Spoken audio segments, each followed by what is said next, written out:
Hi, and welcome to Chamber Chatter. I'm Sean Hayes, Executive Director with the Clarkston Area Chamber of Commerce.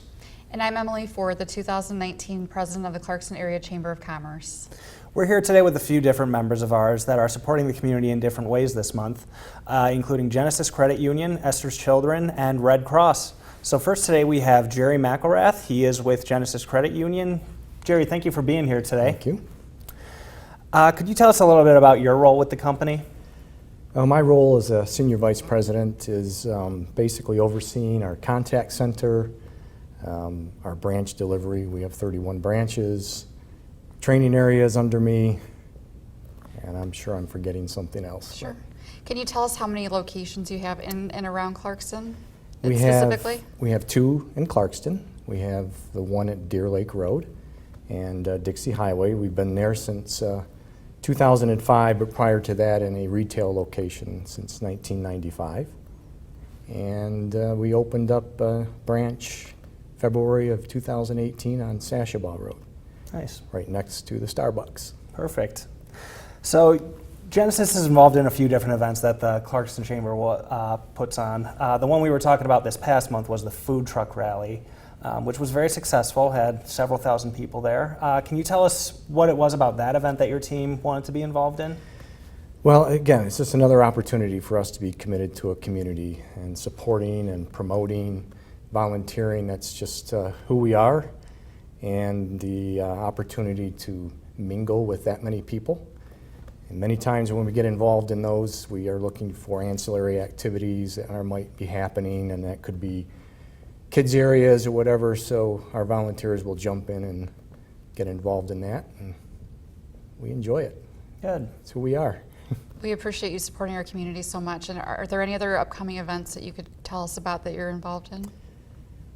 Wow, in the Clarkston area, Well, yes, just we in have a general. lot. We have, we're doing all of the concerts in the park. We're going to be doing the movies in the park, Taste of Clarkston later in the fall.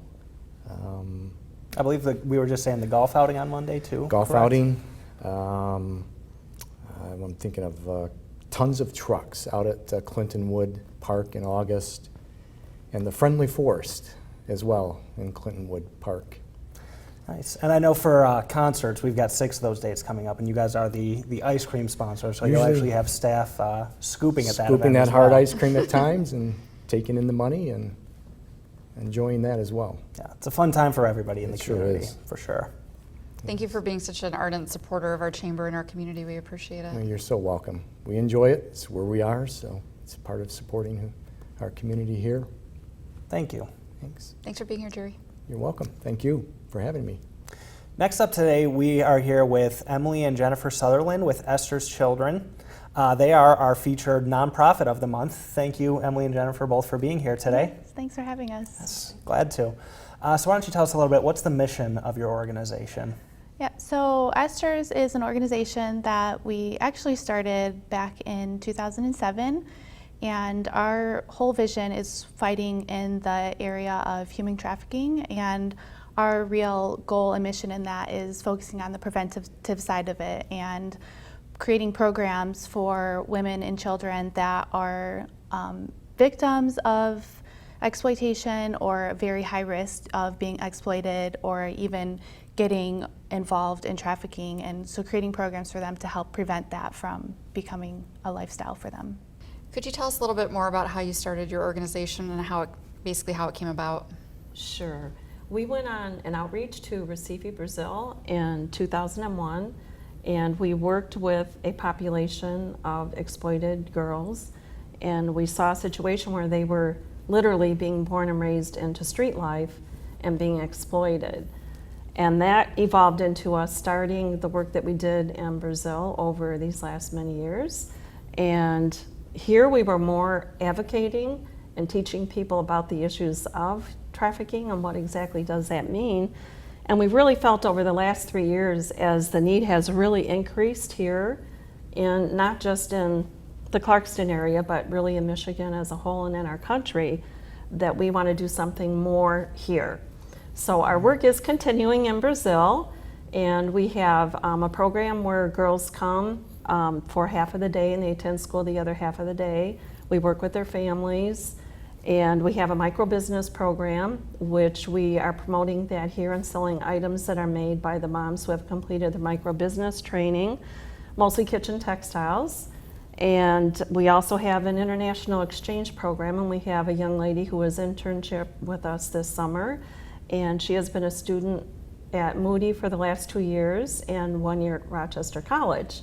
So we're really looking forward to see what her plans are going forward, because she really has a vision to work with helping families and children that are in these high-risk situations. So really our whole goal is to here work with that extremely vulnerable population and help them not to get into a situation where they will be trafficked.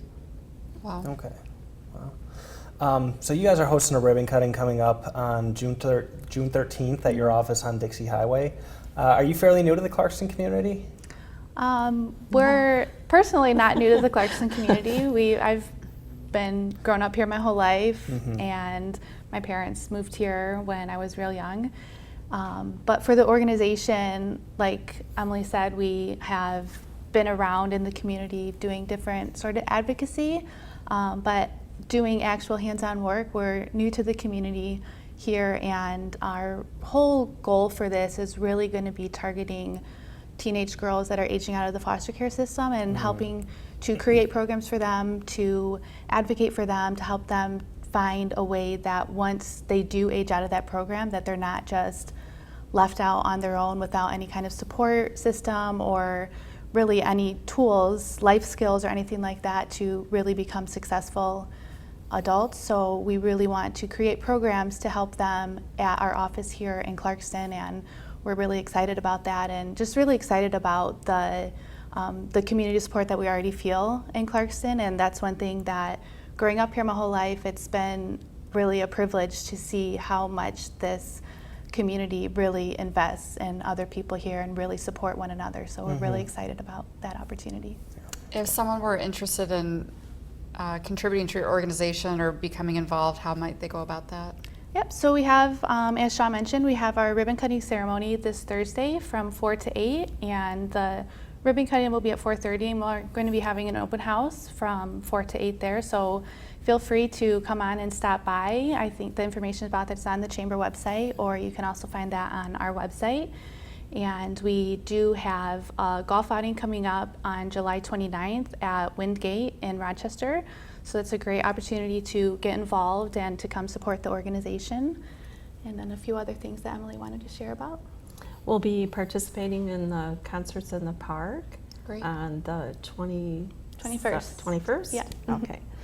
And then we also are planning some different activities to promote the micro-business part of our work, to keep those women going in their work as we're moving forward with that, and maybe do something similar here as well.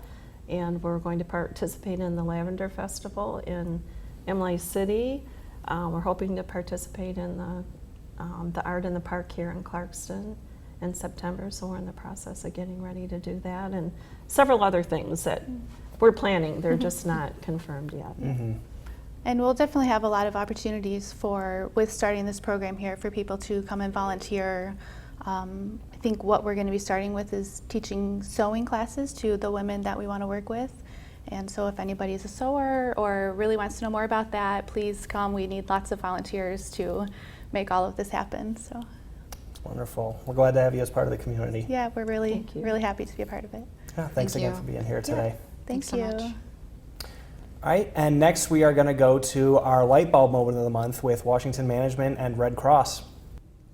I'm here today with Peg Roth from Washington Management, as well as Shannon Seifert from Red Cross. Thank you both for being here today. Thank you. So they're just going to tell us a little bit about, they have a blood drive coming up on June 21st. So how long have you guys been doing this blood drive now? We've actually worked together now. This will be our third year, and so we're hoping to get, the blood drive it's pretty important, and they are very low on contributions, donations, or whatever you want to call it, but this is our third year, so we're hoping to make this one a big one.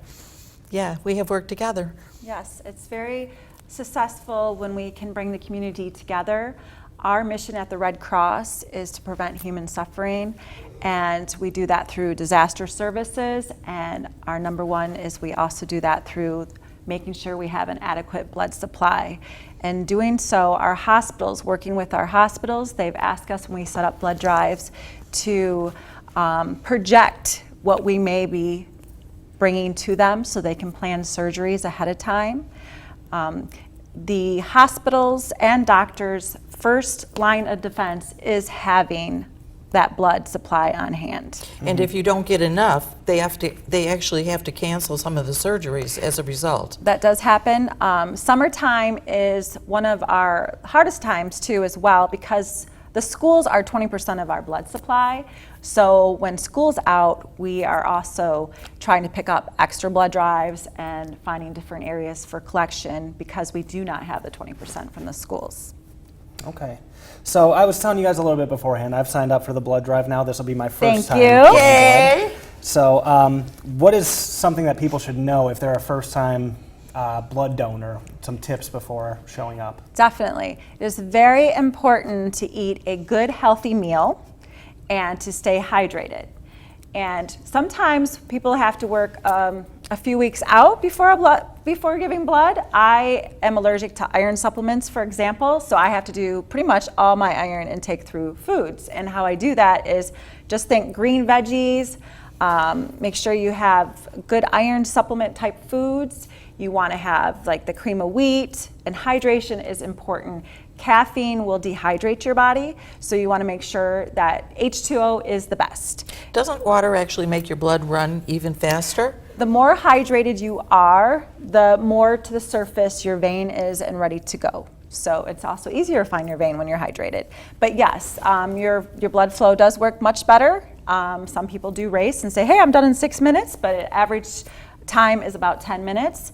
It's about an hour of your time. You come in and register, then you donate, and then we give you juice and cookies. So Not a bad Perfect deal. ending. yes. Of course. So how many people are you guys looking to get signed up for this? We're hoping to get 41 signed up. It's always important we welcome walk-ins, but appointments are more acceptable just because we can keep everybody's time more valued that way, and we can keep the blood drive moving in a good segment. So what we ask people to do is go to the website, which is www.redcrossblood.org, and you will go put in the sponsor code to Deer Lake. It'll just put Deer Lake, and the blood drive will come up, and it'll offer you the appointment slots. But walk-ins are welcome. But if you know that you need to be somewhere at a certain time, the blood drive is starting at 9 a.m. and going till 3 p.m., so it is best to make an appointment. I would also like to thank Forrest Mills, though, who has given us his banquet center. Yes. Donated the banquet center for us to be able to have this go on there, which I think because of the accessibility of the road should hopefully bring some more people in than what we've had in the past. So I think it's wonderful that he was able to do that for us. I agree. And if anybody doesn't know where that location is, it's 6167 White Lake Road. And it's a great location, great athletic club. So a very good community-based area. It sure is. Yep, absolutely. Very good. Is there anything else you guys wanted to share about the upcoming blood drive today? I just, not everybody will donate because they've never been asked. So it's just really important that everybody knows that every 2 seconds, somebody in need needs blood. And a lot of times we don't realize that. And that's what the Red Cross is here to educate and help to do so. An average victim in a car crash will need 100 pints of blood, perhaps, throughout their recovery.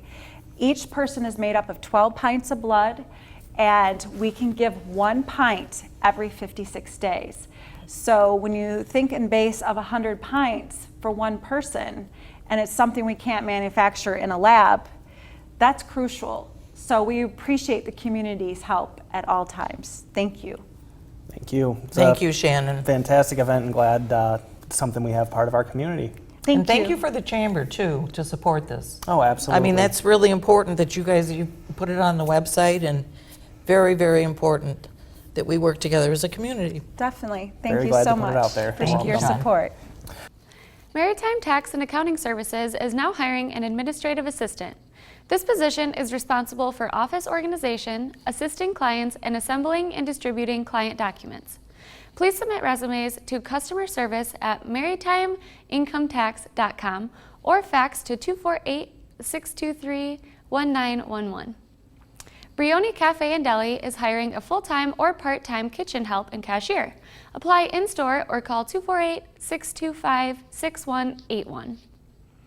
Some of our upcoming events we have is our Concerts in the Park series. Our events are on June 21st and 28th. Also in July we have July 5th, 12th, and 19th.